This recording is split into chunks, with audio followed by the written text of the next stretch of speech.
Find which of the variables x, y, z, and u represent rational numbers. So for I, x squared equals to 5 is the same thing as saying take square root of both sides. So x is an irrational number because it has this. If you punch this on your calculator, it will give you non-recurring decimals. So for number II, which is y squared equals to 9, if you take square root of both sides, y will be equals to 3. Anything standing on its own is over 1. And rational numbers are numbers whose denominator cannot be 0. So anything on its own, or you can say they are numbers that they are ratios of integers, or you say they are numbers with numerator and denominator. So y is a rational number. Then for z squared equals to 0.04. This is the same thing as saying 1.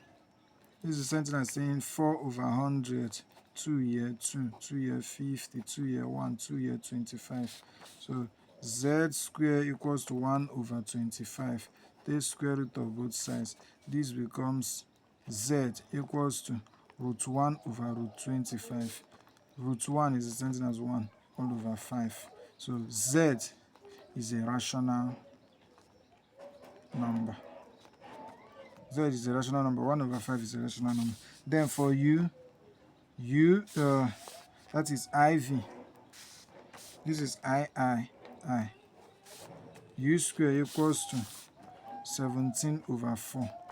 If you take the square root of both sides, u squared equals to root 17 over 4. This will give you the same thing as saying u equals to root 17 all over. Sorry, yes. So all over root 4. This is the same thing as saying root 17 over 2. So even u is an irrational number. Why is it an irrational number? Notice that it's carrying this. By the time you punch this thing, whatever you get, if you still divide it by 2, it will still continue to give you non-recurring or non-recurring decimals.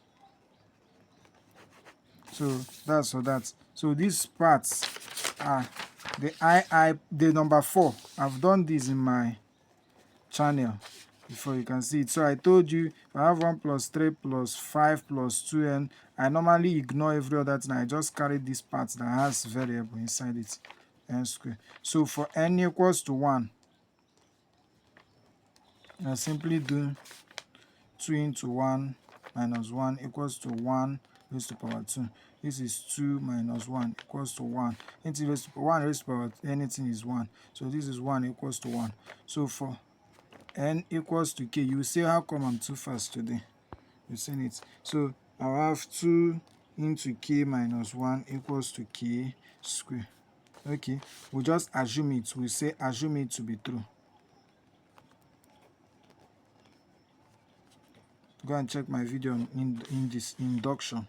So this one is let it be true. So the next one for n equals to k plus 1. That is the proving the induction step. We'll just say that 2n minus 1 equals to k.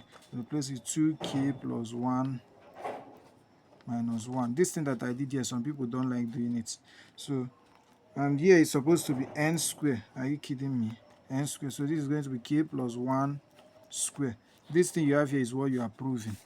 So we simply carry this value, this thing now, and this thing. So we say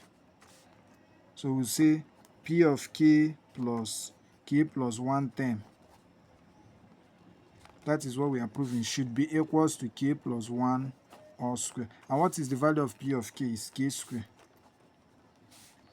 Plus, what is the k plus 1 term? Is this thing here, which is the same thing as saying 2k plus 2 minus 1. That is 2 into k, or 2k plus 2 into 1, 2 minus 1. So this is the same thing as saying 2k plus 1 plus k squared. all equals to this. It should be equal. The left and right hand side should be equal. Notice that this thing is the same thing as saying k squared plus k plus k plus 1. Factoring out,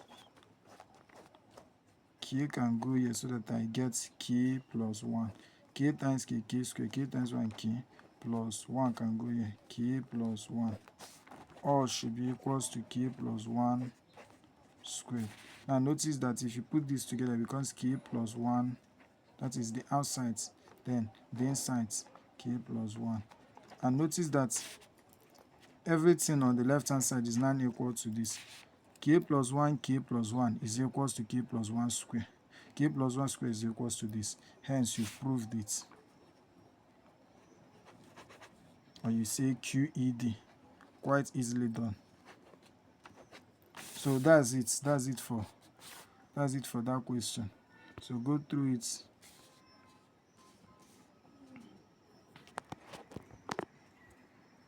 There you have it. There you have it.